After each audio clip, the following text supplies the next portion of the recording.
The game of the year will take place in Athens this Saturday as Tennessee takes on Georgia for the first top 5 matchup in Athens since 1983. And guys, this game is going to live up to the hype. It is a game that will determine who wins the SEC East and also could determine who goes to the college football playoff. That's how big this game is. This game feels like it should be a playoff game. It doesn't feel like it should be a regular season game, but it is. And it's really a darn shame that one of these teams has to lose because Tennessee and Georgia have been phenomenal all year long. They've been so dominant all year long. They're both facing arguably their toughest test this Saturday. And we're expecting a close shootout in Athens. And today, guys, we're here to break down everything you need to know for this game of the year and sharing who we think is going to win in a game that truly could be viewed as a toss-up. So welcome back to the Gridiron Expert, guys. We are so pumped to be talking about the Volunteers and the Bulldogs this Saturday afternoon. Before we get started, please continue to like, comment, subscribe, share our videos, and of course, check out everything down in the description below, including our expert picks over on our website, thegridironexpert.com. Some of the best college football and NFL spread picks in the entire country over on our website, guys. You do not want to miss out on that, beating out over 80% of the national analysts and handicappers each of the last 4 years. Have yet to have a losing week so far this season. Hit 90% 2 weeks ago, 60% last week, 63% against the spread, 82% on the money line. You can't beat it. Can't beat it, and you can't beat those prices. Go check it out. Link down in the description below. We're going to have our spread pick for Tennessee and Georgia on there as well, so do not want to miss out on that, a guaranteed winner.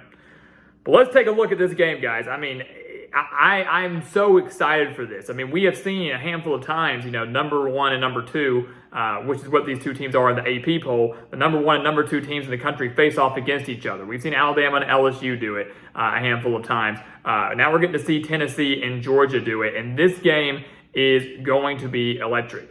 This is a game I truly believe is going to live up to the hype. And really, the major reason for me is the offense. The offense from both teams is going to be so fun to watch. And let's just start right now with the road team in Tennessee.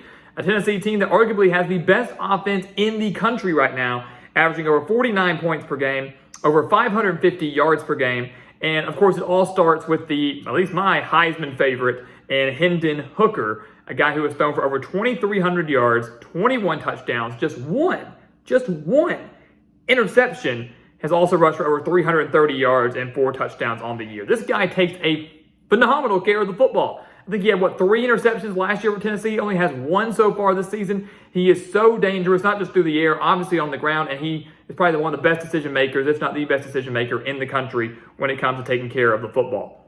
We talk so much about Hendon Hooker, though. I think sometimes forget that he has another Heisman contender at wide receiver, a guy who's not getting talked about nearly enough, Jalen Hyatt, who's putting up Heisman-like numbers, 907 yards, 14 touchdowns so far this year, doing all of that on just 45 receptions. He's averaging over 20 yards per reception this season, 14 touchdowns, and again, we're just now entering the month of November. Unreal stat from Jalen Hyatt. Tennessee also averaging over nearly 200 rushing yards per game with a guy like Jalen Wright. You get Jabari Small, both of them rushing for over 475 yards. Hendon Hooker right behind them. So again, that adds to the just multi-dimensional offense that Tennessee has. One of the most explosive, one of the fastest, one of the most dangerous in the country. Georgia's defense certainly going to have their hands full against their toughest offensive test they've seen all year.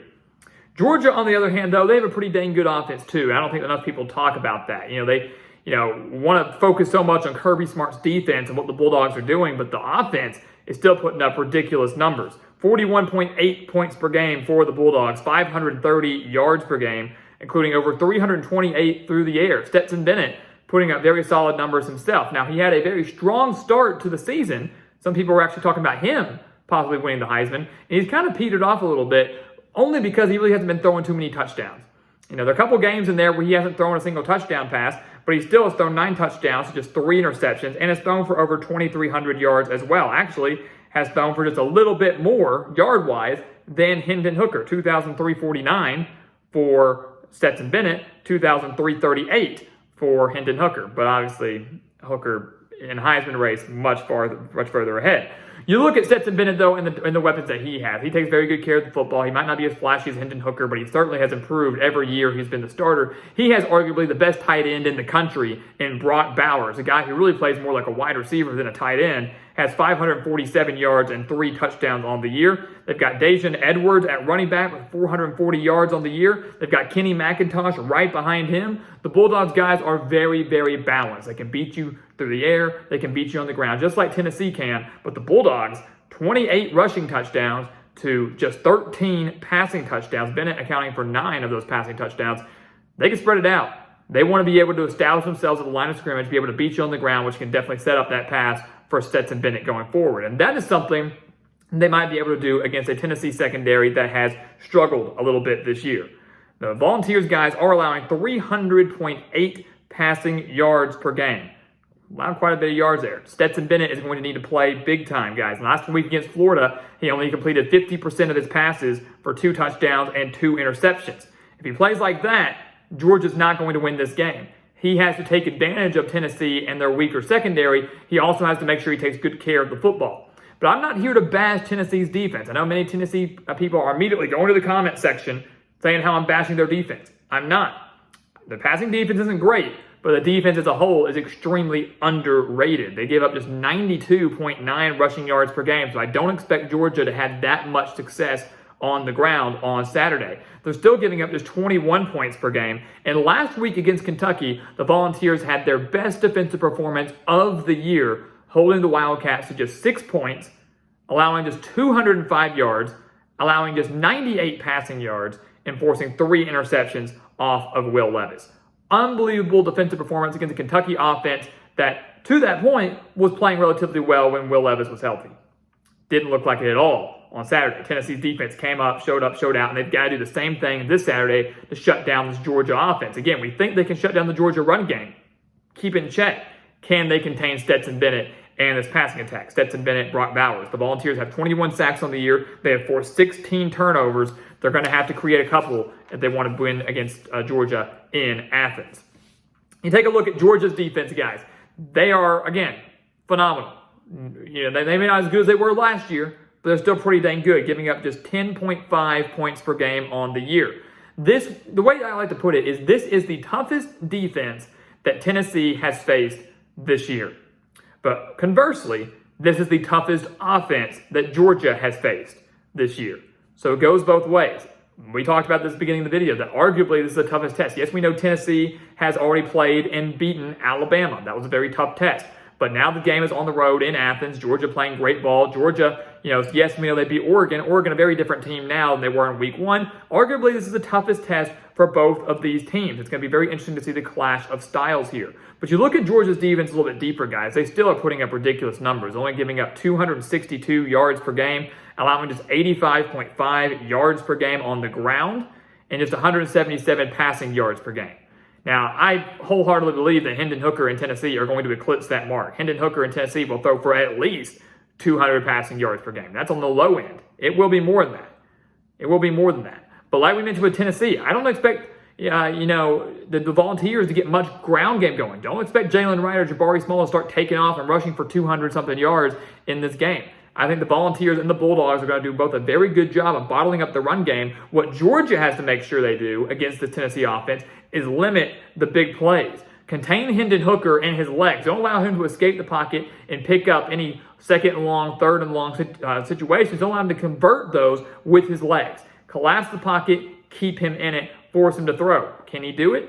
Absolutely. Is he going to make good decisions? Absolutely, because he is. He's making great decisions over the last 2 years. 4 interceptions in 2 years. That's amazing. What Georgia also has to do is they have to limit the big plays.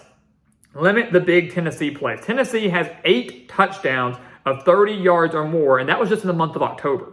We didn't even go back and look in the month of September. In the month of October alone, against the likes of LSU, who's looking good, Alabama, Kentucky, UT Martin, 8 touchdowns of 30 yards or more. Georgia can't allow that.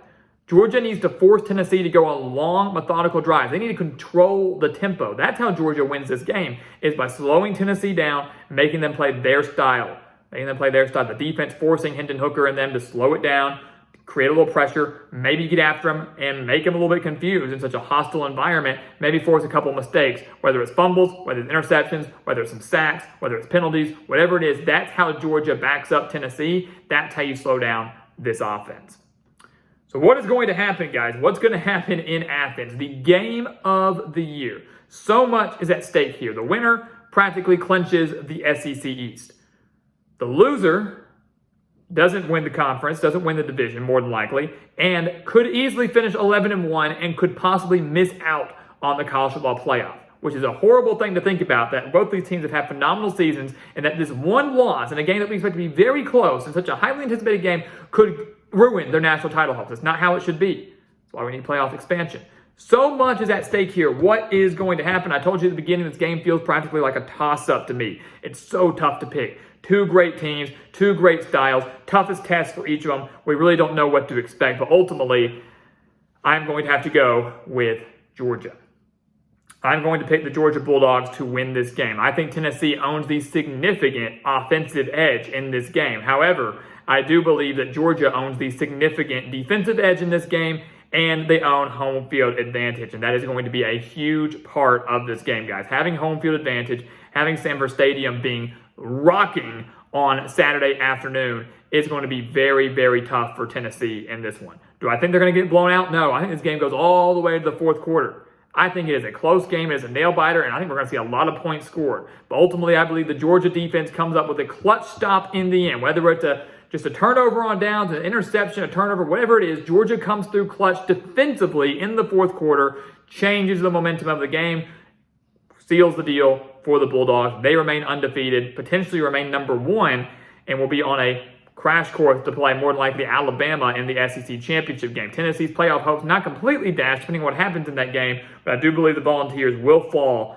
in the game of the year in Athens in what's going to be an absolute classic. So guys, as always, thank you so much for watching us here at the Gridiron Expert on YouTube. Make sure to continue to like, comment, subscribe, share our videos, and of course, check out everything down in the description below, including our expert picks over on thegridironexpert.com. Again, beating out over 80% of the national analysts each of the last 4 years. Make sure to go check those out. Take advantage of that. Become a part of our GE Nation. And once again, as always, thank you so much for watching, and we'll see you next time right here on the Gridiron Expert.